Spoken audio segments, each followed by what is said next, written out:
Hello সবাইকে। আমরা চলে যাচ্ছি একটা ট্যুরে, সেটা আপনারা খুব ভালো করেই বুঝতে পেরেছেন এতদিনে যে কোথায় গেছিলাম। দার্জিলিং গিয়েছিলাম। তো চলুন এইবারে রেডি হয়ে নিচ্ছি যাওয়ার জন্য। যাওয়ার প্রস্তুতি মোটামুটি রেডি। এবারে লাস্ট আমার লিপস্টিকটা পরা বাকি আছে। লিপস্টিকটা পরলেই একদম কমপ্লিট হয়ে যাবে। তো চলুন রেডি হয়ে সবটা শেয়ার করব আপনাদের সাথে। রেডি হয়ে গেছি, চুলটাকে বেঁধে নিলাম কারণ প্রচণ্ড গরম লাগবে না হলে। চলুন, দেখা হচ্ছে একবারে ট্রেনে।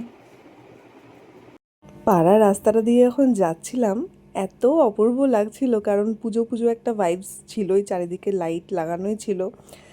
তো ভালো লাগছে, মনের মধ্যে একটা আলাদাই রকমের এক্সাইটমেন্ট কাজ করছিল। তো এই দেখুন একদম রেডি ফেডি হয়ে ব্যাগপত্র নিয়ে চললাম আমরা তিনজন মিলে। তো এই যে আই লাভ কলকাতাকে টাটা বাই বাই করে চলে যাচ্ছি স্টেশনের উদ্দেশ্যে।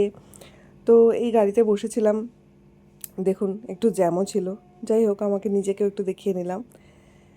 এইবারে আস্তে আস্তে আমরা পৌঁছে গেলাম শিয়ালদা। এই শিয়ালদাতে নেমে সবার সাথে মোটামুটি দেখা হয়ে গেল। মানে আমার মায়েরা ছিল, আর হচ্ছে আমার শাশুড়ি মায়েরাও ছিলেন। তো ওনারাও পৌঁছে গেছিলেন, সবাই মিলে পৌঁছে গেছি। এই ট্রেনটা আসলো, দূর থেকে দেখালাম ট্রেনটাকে। এবার পৌঁছে গেছে ট্রেনটা, এবার উঠে পড়ার পালা। এবার টুক করে উঠে পড়লেই, জিনিসপত্র সেট করে নিলেই হয়ে যাবে। তো ছেড়েও দিয়েছে। মনের মধ্যে মানে কীরকম টাইপের একটা এক্সাইটমেন্ট চলছে, আপনাদেরকে আমি বুঝিয়ে বলতে পারবো না। সত্যি কথা বলতে ফার্স্ট টাইম দার্জিলিং, তার জন্য রাত্রিবেলা যেন ঘুমটাই হচ্ছিল না।